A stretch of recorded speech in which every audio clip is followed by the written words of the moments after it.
इस कार्यक्रम के पुण्यार्जक हैं गुणायतन परिवार। गुणायतन परिवार द्वारा भोपाल में बड़ी सार्थक पहल की गई है, जिसमें बच्चों को संस्कार युक्त और गुणवत्तापूर्ण शिक्षा देने का मौका मिल रहा है। ये बच्चों की व्यवस्था की गई है, जिसमें 6वीं 7वीं के बच्चे इस साल लिए जाएंगे और 11वीं 12वीं और सीए फाउंडेशन के बच्चों को यहाँ रखा जाएगा। ये मेधावी छात्रों को प्रावीण्य के आधार पर उसे प्रविष्टि मिलेगी। पूरे देश भर से प्रविष्टि आएगी। प्रत्येक कक्षा में मात्र 30-30 बच्चों का ही चयन होगा और चयनित बच्चे वे होंगे जो अपनी प्रतिभा के बल पर चुने जाएंगे और उनको एक प्रकार की स्कॉलरशिप दी जाएगी। ये छात्रवृत्ति के तहत पढ़ेंगे। गुणायतन के समाज कल्याण की दिशा में एक बहुत अच्छी पहल है और ये सार्थक पहल है। इसकी शुरुआत भोपाल से हो रही है। ये भोपाल वालों के लिए बहुत गौरव का विषय है।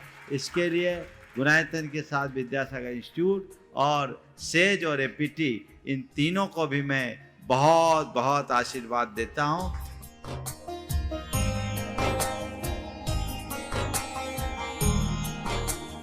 एक आदर्श और व्यवस्थित दिनचर्या का लक्ष्य प्राप्ति में बहुत बड़ा योगदान होता है।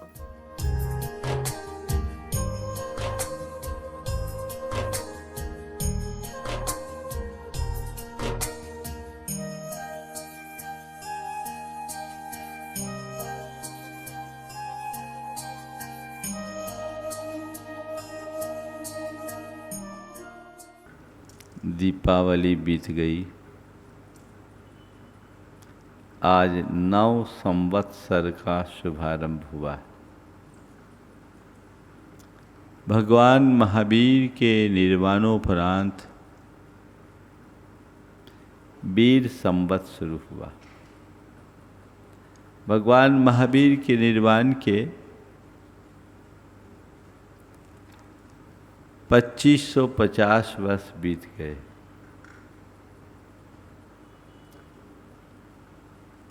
आज हम कुछ बात करना चाहेंगे कि आज के दिन से हम अपने जीवन में क्या कुछ नया करें। हम लोगों की एक विशेषता है कि जब कोई धार्मिक प्रसंग आता है तो पूर्ण उल्लास के साथ उसमें जुड़ते हैं। लेकिन हमारी एक कमी है कि हमारा वह उल्लास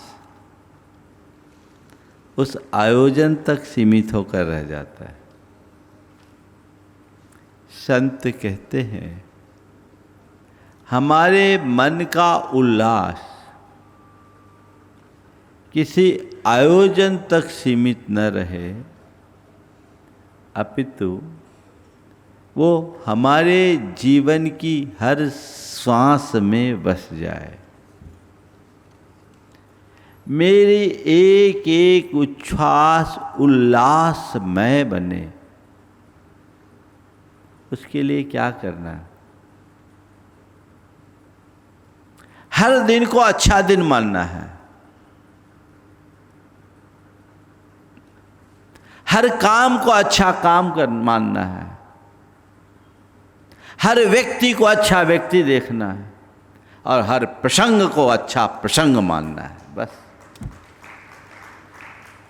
हर दिन को अच्छा दिन, हर काम को अच्छा काम, हर व्यक्ति को अच्छा व्यक्ति और हर प्रसंग को अच्छा प्रसंग देखने लगो। मन में हर पल उच्छ्वास नहीं उल्लास होगा।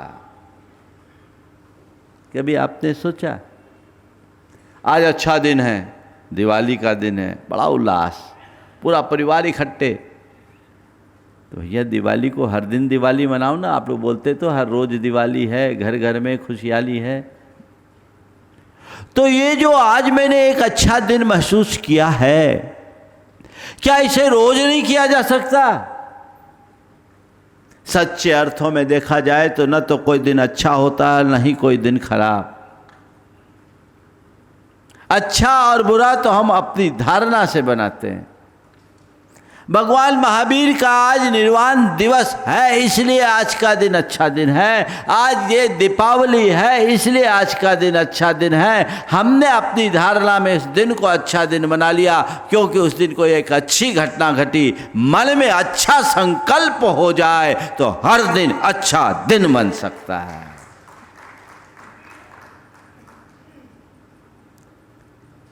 सुबह उठिए, भगवान से प्रार्थना कीजिए भावना योग के क्रम में कि हे प्रभु, मुझे ऐसी दृष्टि दो कि मेरे आज का ये दिन अच्छा दिन बन सके, मेरा दिन अच्छा दिन बने, मैं आज के दिन को अच्छा दिन बना सकूं, आज मैं अच्छे से जी सकूं, आज कुछ अच्छा कर सकूं, आज मैं अच्छा बन सकूं। और भाई, दिन क्या, हर पल अच्छा पल है, हर क्षण अच्छा क्षण है, हर दिन अच्छा दिन है। क्यों? हमें नया दिन मिला ना, तो जो नया होता है वो अच्छा होता है कि नहीं होता है? बोलो बोलो। आप नई चीज़ों को अच्छा मानते हो, नए काम को अच्छा मानते हो, नए व्यक्ति को अच्छा मानते हो, नए घर को अच्छा मानते हो। ये जो चीज़ें तुम्हारे साथ नई जुड़ती है उसे अच्छा मानने के लिए तुम तैयार हो, लेकिन जीवन का जो नया दिन मिला है उसे अच्छा क्यों नहीं मानते? क्यों नहीं मानते? केवल इसलिए कि बाकी चीज़ें नई दिखती है, जीवन तो पुराना दिखता है। सुबह उठते समय कभी ऐसा लगता है कि आज का दिन मेरे जीवन का नया दिन है? कभी ऐसा होता है? आज का दिन मेरे जीवन का एक नया दिन है, बोलो है कि नहीं? ये बताओ। तो नया दिन मिला, प्रकृति का कितना बड़ा तोहफा है। अगर रात में ही निपट जाते तो होता है कि नहीं होता? कई लोग पड़े रहते, पड़े ही पड़े चले जाते हैं। कितने भाग्यशाली हम। तुम नया कपड़ा पहनते हो, उसको उसकी खुशी है, नई गाड़ी लाते हो उसकी खुशी है, नया घर बनाते हो उसकी खुशी है, नया व्यक्ति से जुड़ते हो उसकी खुशी है, नया परिवार बसाते हो उसकी खुशी है। अरे नया जीवन मिला, उसकी खुशी क्यों नहीं? बोलो। ये दृष्टिकोण अपने भीतर जागृत किया जा सकता है या नहीं? बोलो। तो क्या करना है? हर दिन को अच्छा दिन मानना है, न केवल मानना है, अपितु हर दिन को अच्छा दिन बनाना है। धारणा बनाओ, मेरा आज का ये दिन मेरे जीवन का नया दिन है और मुझे आज के इस नए दिन को सार्थक बनाना है। आज मुझे वही करना है जो अच्छा है। कर सकते हैं? बोलो। महाराज मेरे लिए सब अच्छा अच्छा हो, आप ऐसा आशीर्वाद दे दो। अरे जो मिला है वो क्या बुरा है? तुम्हें एक नया दिन मिला, जीने का नया अवसर मिला, क्या ये अच्छा नहीं है? अच्छे से जी लो तो सब अच्छा है, और गलत ढंग से जियोगे तो सब खराब। बोलो, कोई मर्सिडीज गाड़ी लेके चल रहा हो और गलत तरीके से ड्राइव करे तो गाड़ी उसके लिए अच्छी कि खराब? हाँ? तो गाड़ी की अच्छाई गाड़ी पर निर्भर है कि उसके चालक पर? बोलो। तो तुम्हारे जीवन की उपलब्धियों पर निर्भर है कि जीने वाले पर? किस पर है? बोलो तो थोड़ा जोर से। खुद पर है ना?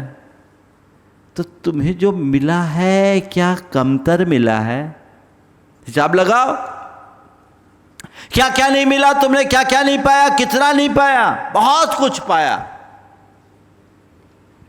ये जीवन पाया, ये श्वासों की पूंजी पाई, ये क्या कम है, इसे पहचानो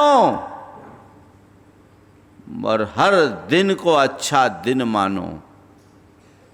आप लोग कहते हैं आज तो बड़ा बुरा दिन है, आज तो बड़ा ख़राब हो गया। आज सुबह से एक मिल रहा था, बोले महाराज जी कल दिवाली बहुत ख़राब हो गई। बोले क्या हुआ?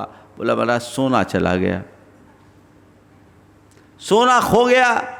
बोले क्या हुआ? बोले पत्नी की कान की बाली चली गई, झुमका गिर गया। हमने कहा झुमका गिर गया इसलिए रो रहा है, कान बच गया इसकी खुशी क्यों नहीं है?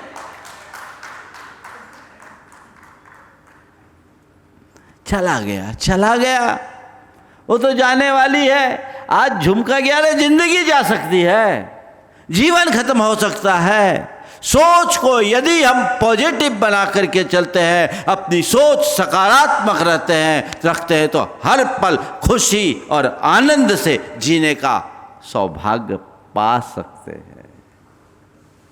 एंजॉय कीजिए हर घटना को, हर काम को, हर प्रसंग को, हर परिस्थिति को, हर व्यक्ति को, हर पल को।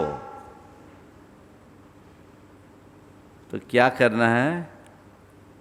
आज का दिन कैसा दिन है बोलो तो? कल का कैसा होगा? परसों का होगा वो कैसा होगा? जिसका हर दिन अच्छा दिन बनेगा उसका जीवन अपने आप अच्छा हो जाएगा। ऐसा लक्ष्य बनाकर चलिए। जीवन जब सोद्देश्य बन जाता है, उद्देश्य सहित हो जाता है, तो जीवन की दिशा ही बदल जाती है। सही उद्देश्य के साथ जुड़िए, देखिए जीवन में कैसी आनंदानुभूति होती है। फिर हर काम को अच्छा काम मानो। जो मेरा काम है वो मेरा काम है, उस काम को मैं बोझ न मानूं, उस काम का आनंद लूं। चाहे वो घर परिवार का काम हो, चाहे वो व्यापार धंधे का काम हो, चाहे वो समाज सेवा का काम हो, या कोई राष्ट्रीय दायित्व से जुड़ा काम हो। हर काम को अच्छा काम मानने का मतलब ये नहीं समझ लेना कि कोई बुरा कर दे, कोई को गोली मारे उसको भी हम अच्छा मान लें। मैं अपने जीवन के जो काम है उस काम को अच्छा काम मानने की बात कर रहा हूँ, जो हमारे रोज़मर्रा की ज़िंदगी से जुड़े हैं, जो आपको आज बोझ लगता है। अरे कौन करे, सवेरे से उठो, घर की सफाई करो, झाड़ू बुहारी करो, खाना बनाओ, घर का काम करो, बच्चों को देखो, उनका टिफ़िन तैयार करो, अपने पति की व्यवस्था बनाओ। ये कौन रोज़ रोज़ करे, बड़ा बोझा। और 4 और आ गए तो फिर देखो अब सास ससुर की जिम्मेदारी और सिर पे आ गई। ये होती है शिकायत। क्यों? ये क्यों? ये मेरी जिम्मेदारी है, ये मेरा कर्तव्य है, और इससे मेरा स्वास्थ्य संतुलित है, इससे मेरा व्यवहार अच्छा है, और इन सब के निर्वाह से मैं अपने परिवार में प्रेम और आत्मीयतापूर्ण संबंध विकसित कर पा रहा हूँ। ये दृष्टिकोण अगर अंदर आ गया तो मैं आपसे पूछता हूँ, आपको कोई भी काम बुरा लगेगा? बोलो, लगेगा क्या? क्यों नहीं लगा? फिर काम को लेकर के जो आपस में खींचातानी होती है वो होगा। मैं ही सब करूं। अरे मैं ही सब करूं, इस स्टेटमेंट को थोड़ा बदल दो, मैं सब करूं। जब आपको काम अरुचिकर लगता है तब लगता है मैं ही सब करूं। जब काम में रुचि आ जाती है, उसे आप अच्छा कर लेते हो, तो मैं सब करूं। बस इतना ही तो परिवर्तन है। मैं ही सब करूं इसमें शिकायत है, और मैं सब करूं इसमें उल्लास। अपनी शिकायत को उल्लास में परिवर्तित कर दीजिए। करना तो सब है ही, एक झक मार के करो और एक मन बना करके करो। किस में अच्छा लगता है बोलो? हाँ, करते क्या हो? करते क्या हो? झक मार कर अब करना पड़ता है, रो। और तुम्हें रोने की आदत है तो हम क्या करें? जब करना ही है तो मन लगा करके करेंगे, मन मार करके क्यों करें? मन बना करके करेंगे। ये रास्ता है हमारे जीवन का। ऐसा दृष्टिकोण अपने अंतरंग में विकसित कीजिए, बदलाव आएगा, आनंद आएगा। और नहीं तो फिर रोते रोते जीने के लिए तो सब अभिशप्त है ही।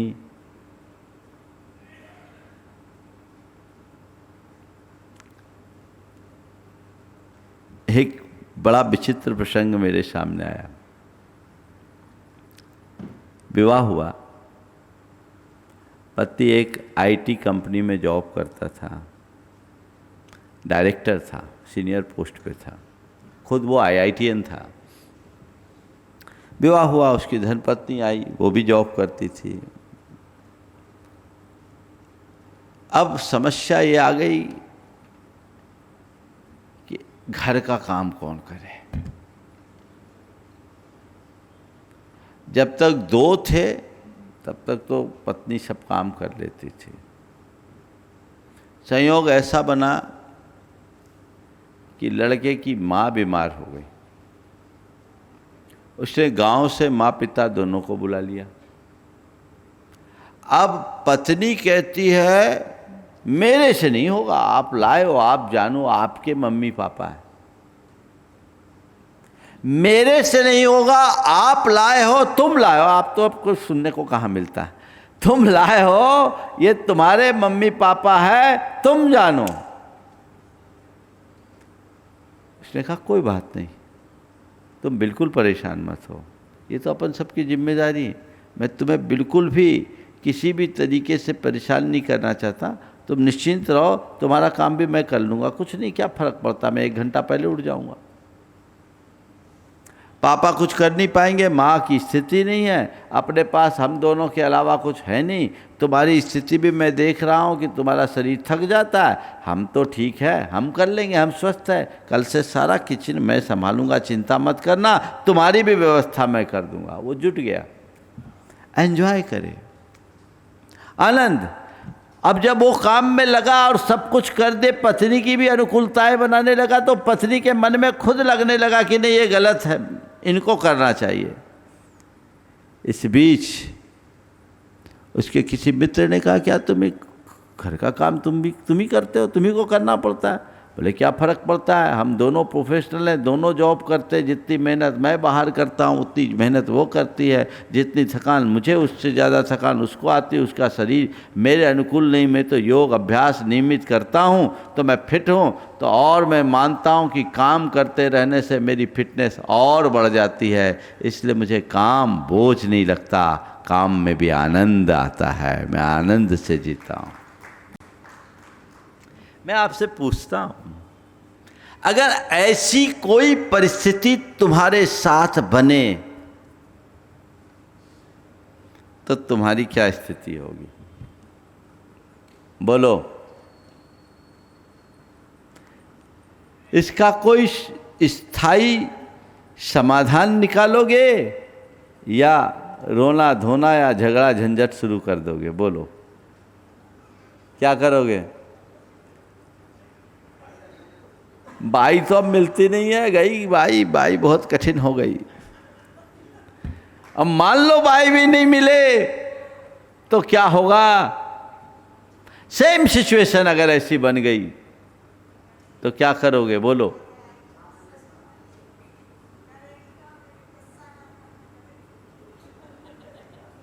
चीखा चिल्ली मचाएंगे और क्या करेंगे? झगड़ा झंझट खड़ा करेंगे और क्या करेंगे? उससे मिलेगा क्या? हासिल क्या होगा? थोड़ा ये तो बता दो। अगर आज के सूत्र को आत्मसात कर लो तो विषम से विषम परिस्थिति में भी आप अपनी प्रसन्नता को टिकाए रखने में समर्थ हो सकोगे। सॉल्यूशन सब अपने भीतर है, बाहर जाने की जरूरत ही नहीं है। एक दूसरे पर आरोप प्रत्यारोप करने की जगह हमें अपने भीतर समाधान ढूंढने की कोशिश करनी चाहिए। खुद को देखने का प्रयास करना चाहिए। खुद को देखने का प्रयास करना चाहिए जो हमारे जीवन को बेहतर बना सके, जिससे हम अपने जीवन की दिशा को परिवर्तित कर सके, एक रास्ता निकाल सके। तो हर दिन, पहला सूत्र, हर दिन हर काम और हर व्यक्ति अच्छा व्यक्ति। तीसरा, अरे ये तो बड़ा निकम्मा है, ये आदमी बड़ा खलूस है, ये आदमी किसी काम का नहीं, ये तो बड़ा अवगुणी है, इससे तो कुछ बनता नहीं, ये तो पूरा आगे बढ़ जा तो नालायक है। तुमको लायक किसने बनाया? बोलो। ये जो शब्द है इनका प्रयोग क्यों?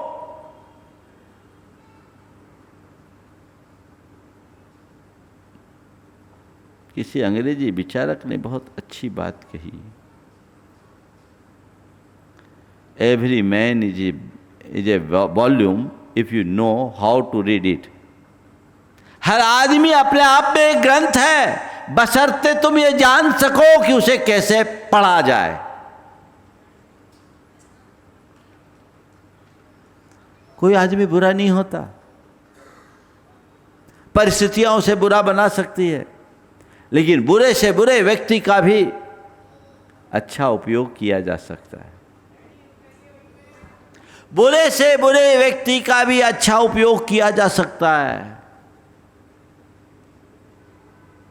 अगर दृष्टिकोण रखो तो आप लोग अपने घर में फटा कपड़ा भी संभाल कर रखते हो। क्यों? फर्श पोंछने के पोतने में काम आएगा। रखते हो कि नहीं रखते हो? बोलो।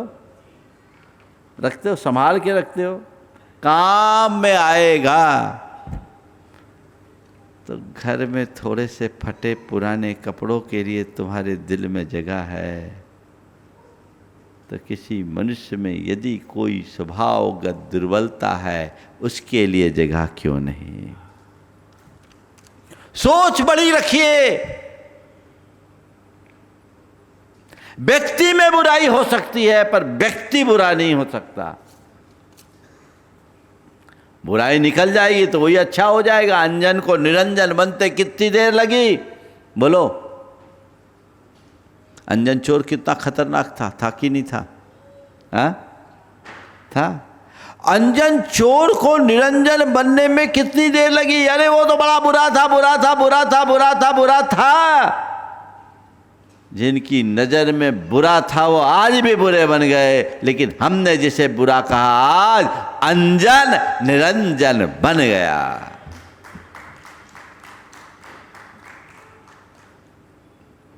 गुरुदेव कहते हैं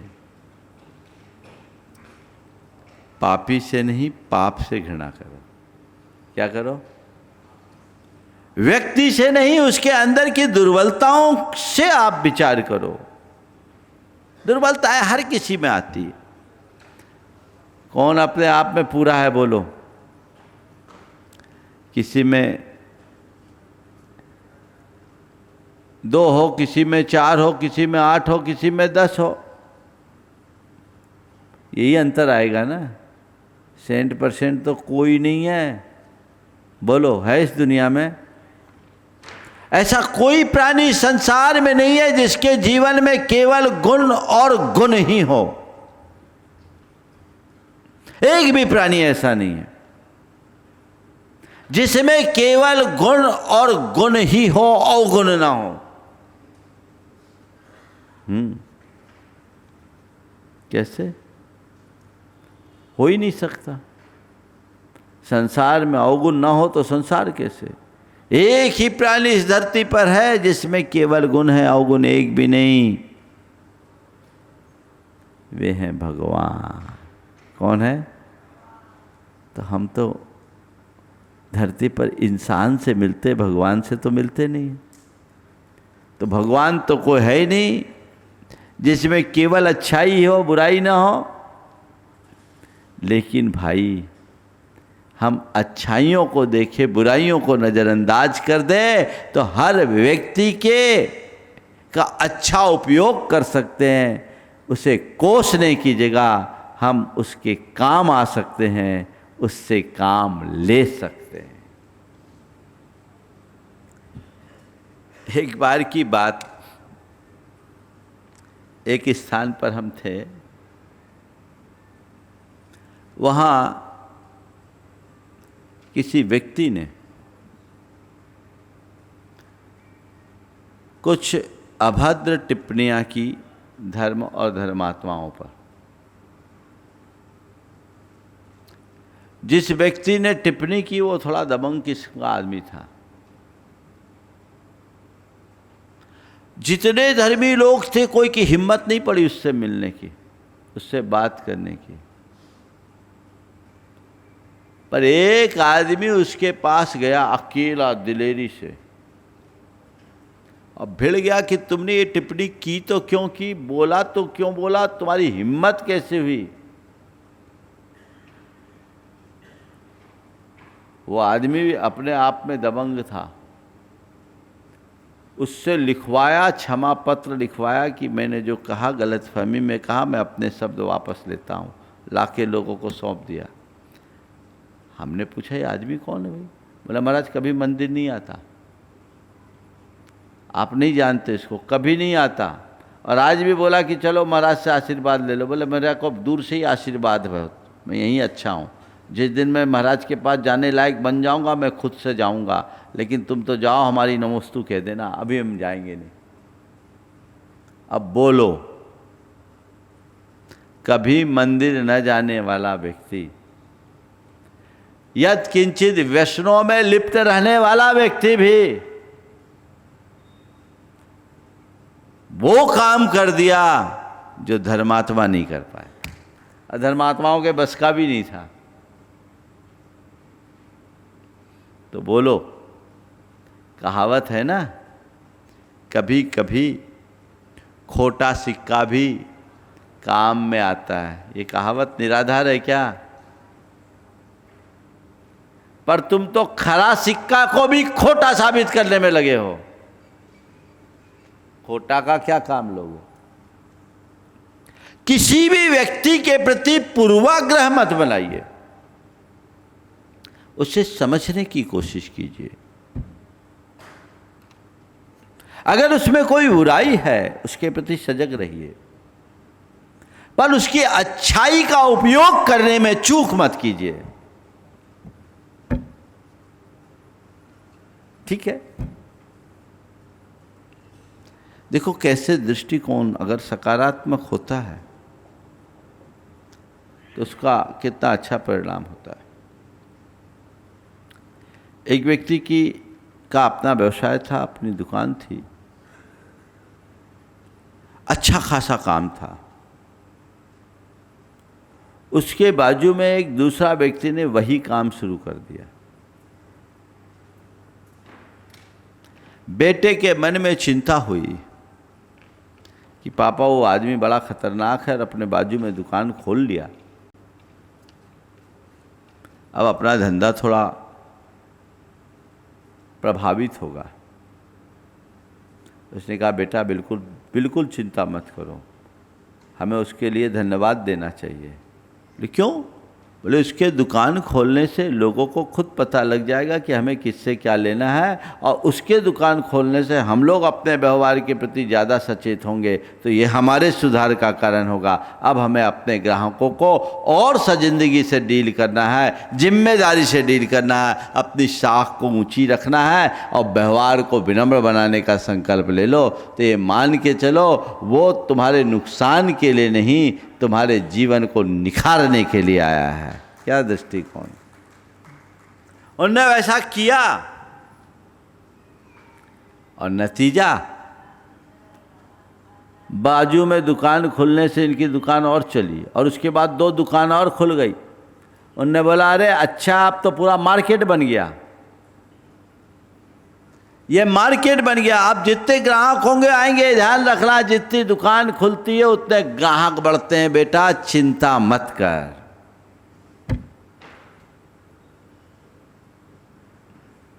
ये दृष्टिकोण अपने मन में लाइए, शिकायतें मत करिए। आजकल की माताएं आती, महाराज मेरा बेटा बड़ा जिद्दी है, ये अच्छा नहीं है। दर्शन कराने लाएंगी, पहली बार बच्चा आया, महाराज बेटा बहुत जिद्दी है, बेटा बड़ा गुस्सैल है, बेटा बड़ा लापरवाह है, बेटा अच्छे से पढ़ता नहीं। अरे तुम्हारा बेटा है, पहली बार आए, उसकी कमियां तो तुमने उभार दी, अच्छाइयाँ तो बोलो। दोबारा फिर वो क्यों आएगा महाराज के पास? आना चाहेगा क्या? सोच नकारात्मक रखोगे तो तुम्हारे मुख से ऐसे ही स्वर फूटेंगे, और सोच में सकारात्मकता होगी तो तुम उल्टे इसको भी सीधी दृष्टि से देखना शुरू करोगे। वो व्यवहार अपने अंदर होना चाहिए, अपने अंदर ऐसा हम डेवलप करें। एक व्यक्ति जिसका एक भाई पोलियो से ग्रसित और स्वभाव का बड़ा उग्र, विवाह हुआ नहीं, घर पे रह रहा है। अब उसके रहने से बड़े भाई की धर्मपत्नी थोड़ी परेशान, क्योंकि कुछ भी बोलता, स्वभाव बड़ा उग्र, कौन झेले। आज के समय में तो कोई लोगों की सहन शक्ति तो बहुत सीमित हो गई। बोले इनके रहने से हमारे घर की व्यवस्थाएं सब बिगड़ गई। उसने कहा तुम ये गलत कह रही हो, इसके रहने से हमारी दुकान की व्यवस्था सुधर गई। बोले क्यों? बोले ये रहता है तो हमारा एक एक स्टाफ बड़ा चौकन्ना रहता है कि अभी ये हम सबको पकड़ लेंगे। सोच में अंतर। जिस व्यक्ति के निमित्त व्यवस्था बिगड़ी दिखती है, उसी व्यक्ति के माध्यम से हम अपनी व्यवस्था को में सुधार भी देख सकते हैं। सब कुछ हमारे नज़रिए पर निर्भर करता है। किसी को बुरा मत मानो, उसके अंदर की जो दुर्बलता उसको पहचानो, उससे सुरक्षित दूरी रखो, बस। चौथी बात, हर प्रसंग को अच्छा मानो, बुरा मत मानो। हर घटना को अच्छा, कोई भी घटना घटे, कैसी भी घटना घटे, कोई भी प्रसंग बन जाए, ये बुरा हो गया, बुरा हो गया, बुरा हो गया। अरे होना है सो हो गया। अब बुरा बुरा कहने से क्या वो अच्छा हो जाएगा? महाराज आप कोई रास्ता तो बता दीजिए कि बुरा को हम अच्छा मान सकें, बुरा को हम अच्छा मान सके, उसका रास्ता बता दीजिए। बोले कुछ नहीं, जो बुरा हो आप उसमें अच्छाई देखना शुरू करो। बुराई में अच्छाई देखना शुरू कर दो तो बुरा भी अच्छा हो जाएगा। कैसे कर सकते? देखो आपको बताता हूं। एक आदमी को, अभी 3 दिन पहले की बात है, 3 दिन पहले की बात, चांदी में आग लगी। एक भाई लालच में फंस गया और किसी की सलाह पर MCX में बड़ा सौदा कर लिया, और उसके बाद चांदी का दाम 10-12 हज़ार गिर गया ना। अभी गिरा हुआ है, चढ़ा हुआ है, नहीं मालूम। हाँ, गिर गया ना। अब दाम गिर गया और उसका डील बड़ा था। दाम गिरा डील बड़ा था, बहुत बुरा हो गया, बहुत बुरा हो गया, बहुत बुरा हो गया। स्वाभाविक है, जब नुकसान होता है। इतना बड़ा डील था, फिगर में नहीं बोलना चाहता, लेकिन अच्छा बड़ा नुकसान था। जब ये बात सामने आई किसी के माध्यम से, तो मैंने पहला सवाल किया कि ये किया क्यों। बोला क्या करे, विनाश काले विपरीत बुद्धि हो गई। विनाश काले विपरीत बुद्धि हो गई। दूसरों के कहने पे मैंने आकर के ये काम कर लिया, सोचा अच्छा होगा, पर नुकसान हो गया। हमने कहा भैया आप क्या करना है। बोले महाराज आप तक हम ये संदेश इसलिए नहीं पहुंचाए कि आप कोई रास्ता बताएं इसकी भरपाई का, हम तो केवल इसलिए आप तक बात पहुंचाएं कि आप ऐसा आशीर्वाद दो कि हमारा मन स्थिर बना रहे, हम इस नुकसान को आगे के लिए नसीहत मान करके चले। अब आइंदा ऐसा हम नहीं करेंगे, सीख मिल गई, ठीक है। एक झटका लगा है, पैसा तो मनुष्य खूब कमाता है और गंवाता है, लेकिन झटका खा करके भी व्यक्ति यदि सुधर जाए तो जीवन संवर जाता है, निखर जाता है। गलत निर्णय कभी करना मत, और कदाचित कोई गलत हो जाए तो उसमें से जितना बन सके अच्छाई को खोजने की कोशिश करना, नुकसान को नसीहत। कोई कर सकता है जिसके लिए करोड़ों का नुकसान हो रहा है, वो व्यक्ति भी कहता ठीक है इसको मैं झेल लूँगा, ये मेरे लिए नसीहत है, आगे के लिए मैं अब सजग रहूँगा, सावधान रहूँगा, और इस तरह के काम से अब मैं तौबा करता हूँ। गुणायतन परिवार द्वारा भोपाल में बड़ी सार्थक पहल की गई है, जिसमें बच्चों को संस्कार युक्त और गुणवत्तापूर्ण शिक्षा देने का मौका मिल रहा है। ये बच्चों की व्यवस्था की गई है, जिसमें 6वीं 7वीं के बच्चे इस साल लिए जाएंगे और 11वीं 12वीं और सीए फाउंडेशन के बच्चों को यहाँ रखा जाएगा। ये मेधावी छात्रों को प्रावीण्य के आधार पर उसे प्रविष्टि मिलेगी। पूरे देश भर से प्रविष्टि आएगी। प्रत्येक कक्षा में मात्र 30-30 बच्चों का ही चयन होगा, और चयनित बच्चे वे होंगे जो अपनी प्रतिभा के बल पर चुने जाएंगे और उनको एक प्रकार की स्कॉलरशिप दी जाएगी। ये छात्रवृत्ति के तहत पढ़ेंगे। गुणायतन के समाज कल्याण की दिशा में एक बहुत अच्छी पहल है, और ये सार्थक पहल है। इसकी शुरुआत भोपाल से हो रही है। ये भोपाल वालों के लिए बहुत गौरव का विषय है। इसके लिए गुणायतन के साथ विद्यासागर इंस्टीट्यूट और सेज और एपीटी, इन तीनों को भी मैं बहुत बहुत आशीर्वाद देता हूँ।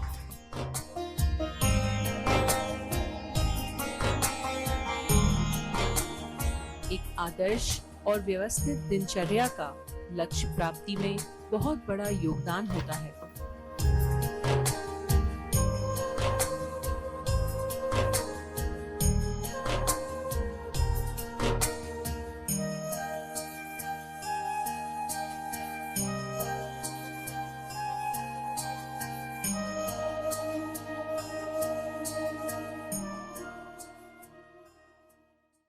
इस कार्यक्रम के पुण्यार्जक थे गुणायतन परिवार।